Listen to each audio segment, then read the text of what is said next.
অনেকে বলে কোরআন দামি নাকি আমার নবীজি দামি।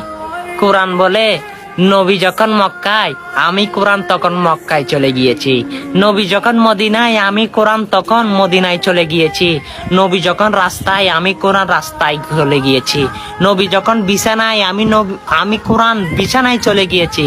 কারণ যে নবী না আসলে সে নবীর উপর আমি কোরআন কোনোদিন নাজিল হতে পারতাম না। সুবহানাল্লাহ। শ্রেষ্ঠ নবীর শ্রেষ্ঠ কিতাব সেটাই হচ্ছে আল কোরআন। শুধু আমার রসুলকে সে শ্রেষ্ঠ কিতাবটা দিয়েছে। সুবহানাল্লাহ। 104 খানা কিতাব, তার মধ্যে 100 খানা ছোট, 4 খানা বড়, অবশ্য আর 3 খানা যেমন ঈসা রুহাল্লাহ, মুসা নবী আর ঈসা নবীকে দেওয়া হয়েছিল।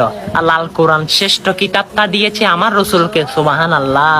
হ্যাঁ, সেটাই হচ্ছে শ্রেষ্ঠ নবী, শ্রেষ্ঠ পরিচয়। সুবহানাল্লাহি ওয়া বিহামদিহি। সেটি হচ্ছে আমি আপনার নবী।